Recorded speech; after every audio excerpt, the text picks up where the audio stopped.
Hello, it's been 7 months since my last Hyrox event, and as you can see from the title of this video, it's called a Postmortem.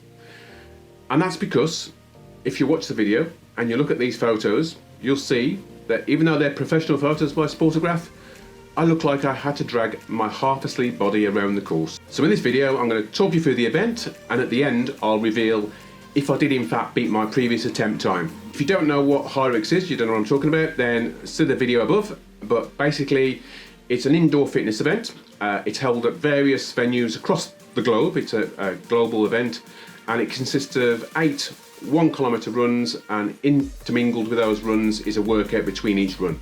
It's designed to be like an endurance type event. The average times to complete Hyrox about 1.5 hours, and that's across the whole field of the age groups. So the event itself this time, extremely well run, as was the previous one I went to in April. There were some minor issues that I saw, like the backdrop queue just grew larger and larger through the day, so maybe they need to revisit this later on in other events. Splitting out into 2 days in the future when they do the next event in London at Olympia will probably stop all that anyway. It looks like Hyrox took on board the collective pickups they had this year that were floating around on social media about basically Birmingham's event, and that was about judging standards and lack of judges. I think they had a lot of judges just didn't arrive on the day, so they couldn't do much about it. But judging was superb at London XL. Everyone I met and everyone I spoke to was helpful, friendly and encouraging, but also dispensing swift justice should standards not be upheld. And that's what you want as a competitor. You want to be on a level playing field with everyone else. If anyone has any feedback on the judging that you saw, then leave us a comment below and let us know. This time around, judges were really on the ball on the burpee broad jumps. They seem to have got a rep for bad standards at some previous events, especially in Birmingham, flagged up on quite a lot of social media posts.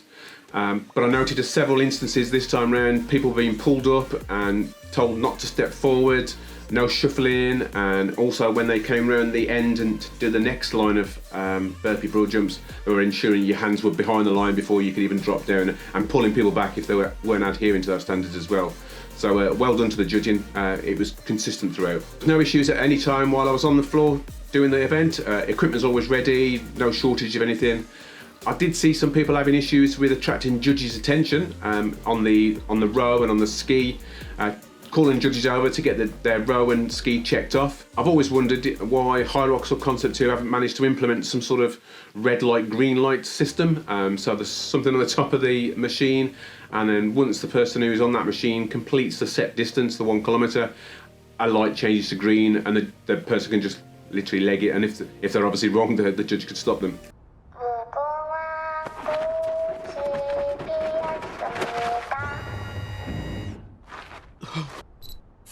Running track got quite busy, especially on the doubles when they were on the mix, because my daughter is one of the later heats and she was in one of the solo women heats, and at the same time as she was on, the fast moving pros heats were just starting, and so she was arriving at some of the workouts, and there was going to be a few small delays because judges were thinking she was a professional.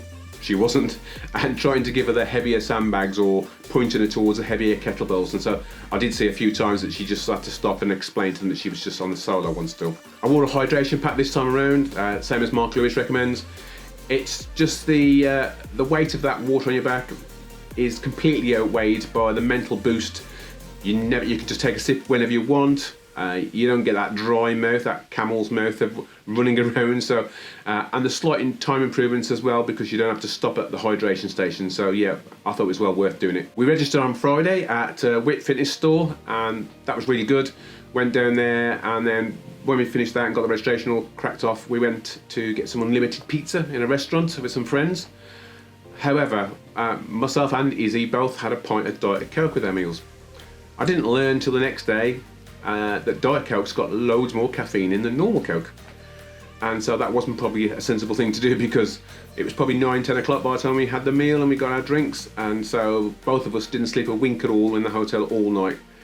Some of that was obviously going to be down to the anxiety for the event, sleeping in a strange bed, etc. But some of it was definitely down to that caffeine, and it 100% triggers me normally and keeps me awake if I have a coffee late in the evening. So yeah, wasn't a good decision. Last time I said I wouldn't do it too much walking around on the Friday or the Saturday morning, and Yeah, I completely ignored that. On Friday I covered 15,000 steps and on Saturday 27,000 steps. It's hard to appreciate how much running around you have to do if you're going to Hyrox and you're supporting other people, because you can't go easily between the stations. Sometimes you might have to go all the way around one of the arenas to get back to the original position. So when you do that, you obviously put the legwork in.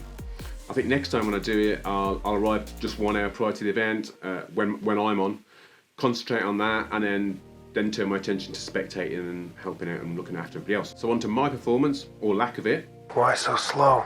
So on the start line, under the new Red Bull tunnel.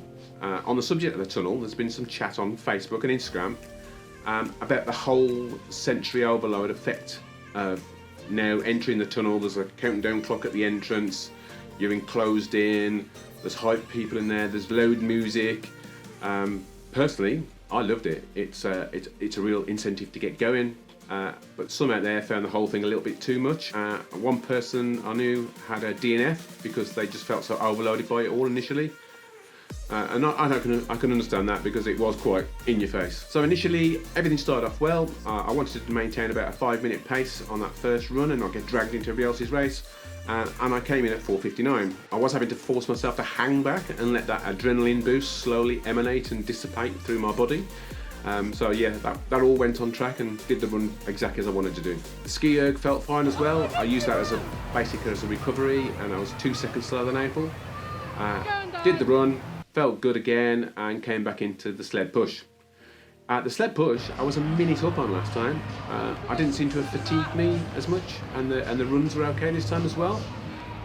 So after that, I was quite a lot up on last year. So the only difference was what I did this year was I had set stops in my mind. So I did the first length unbroken, and once I got to the end, turned around, and then I split the rest into the other 3 lengths into half length. So I push it to halfway, stop, specifically just to have a 5-second rest and then carry on. Did the run was fine, and then went into the sled pull.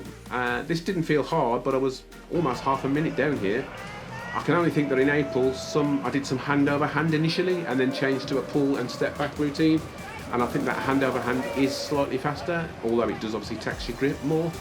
So maybe next time I'll do the same thing again. I'll do a hand over hand for maybe the first pull or for the first half, and then switch over to my other technique. So after finishing the post sled pull run, I entered the burpees and I was just 44 seconds up versus April. So slower than I wanted to be at that stage, but still up and not going out too hard, which is one of the things I wanted to avoid. But then it went horribly wrong. I hit the burpees, and even though I've put in quite a lot of time on these burpees over the last few months, I felt like I really hit a wall here, and the time it took me to do it reflected that. And I was just shy of a minute slower versus April to do the burpees. I was having to do a burpee, stand up, gulping oxygen for a few breaths before I could even do another one. It was so frustrating, as well as just different people were passing me one by one, left and right. So yeah, I'm obviously need more work on my burpees. The run after burpees was 8 seconds faster than April. I suppose that's because it took me so much longer to do the burpees. I must have recovered. Got to the row and I was 14 seconds up on the row versus April. That's probably mostly down to me trying to speak to judges last time as I got on and off trying to sort out my mistakes with the order of the workouts. See above. Make sure I didn't make the same mistake as last time. I actually wrote the exercise names down on my arm, all the way down my arm, and so did my daughter.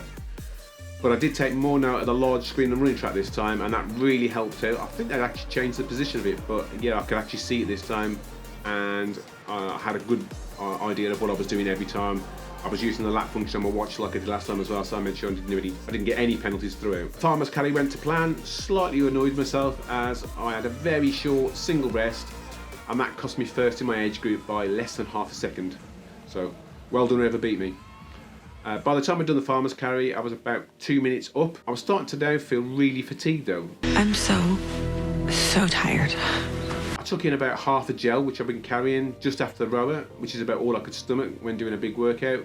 That didn't seem to help at all, unfortunately. The lunges this time, again, they were hard as well.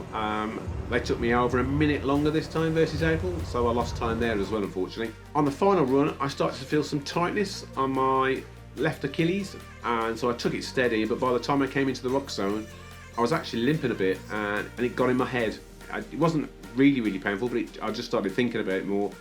And then I walked to the wall balls in the rock zone, walked actually from the hydration station to the entrance, which is the first time I've ever walked in the rock zone, I think. And when I got in there, it fell to pieces. The plan on the wall balls was to do a couple of 20s and then switch over to 10s. This didn't happen at all. I did an initial 20 and then my body was screaming at me, slow down. So I changed from that to switch tactics and did 10s. I did that for maybe one more set and then I was forced into 5s after that. My judge was excellent, really encouraging me, but my technique just went out the window. The most frustrating thing was I was being no-repped a lot, but not for getting to depth, which is what a lot of people do, but actually for throwing the ball high enough, but it not hitting the board.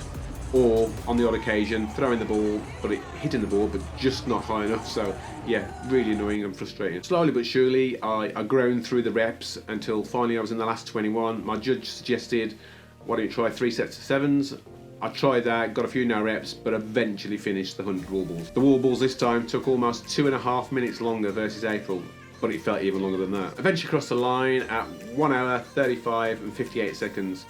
Which was 25 seconds down on my previous time.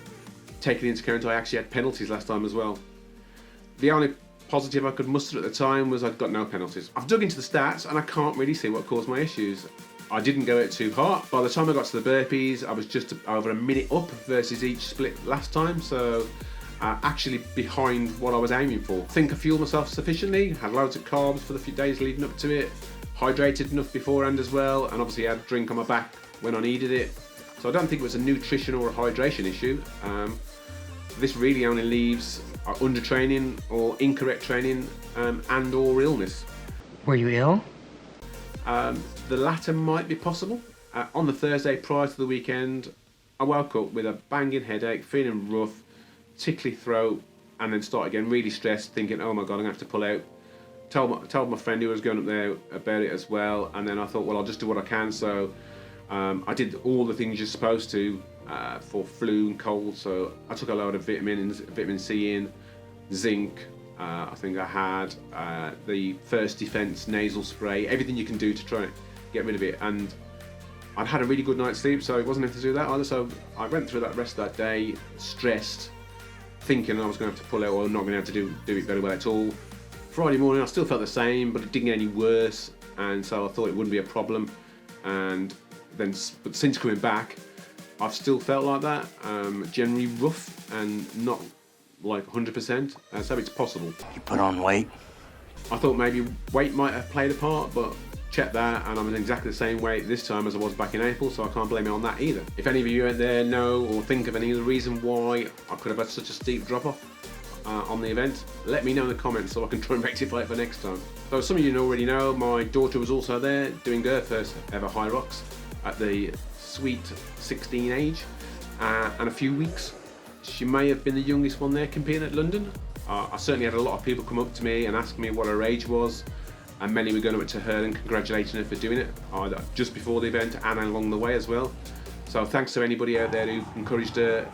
In the end, she finished in a respectable 1 hour 42 minutes. Considering she didn't even train for it and just concentrated on her first love, which is CrossFit, throughout that was quite a decent time for her. Going forward, Izzy and I are considering doing the mixed doubles next year. Due to our respective ages, my daughter's 16 and I'm obviously 55, we'd be entered into the 30 to 39 age category. Means we probably wouldn't be competitive, but just want to see how much different it is and how much easier it is to do a doubles event versus a solo Hyrox. Congratulations to anybody else there who did the event. It really is an achievement to do, regardless of the time you put in. The training involved, the race itself, it's all a mindset thing throughout. So also thanks to anybody else who spoke to me on the day. We had quite a few people come over and say hello, recognised me or Izzy from the channel. Even during the event I had somebody fist pumping me on the lunges. I think it was Michael, I think his name was. There was a surprising amount of you who had seen these videos and had come over to say it had helped, so thanks for coming up and letting me know that. Congratulations to our friends who were also there doing Hyrox. Some were there trying to beat a previous time, and some were doing it for the very first event. If you've hung around this long and you like the video, then please hit the like button below. And as always, plenty of people out there watching the videos. Not all of you are subscribers though. So if that's you, then get subscribed below. I spent most of the early part of this week limping around with DOMs. had extremely sore glutes, quads, and just my left inner groin for some reason. Rehab and recovery is the order of the day. Until Wednesday, I finally did something, got up and did an indoor cycling session at my local gym. Back to normal-ish now. I've got a flu stroke, cold stroke, bad throat still of some type.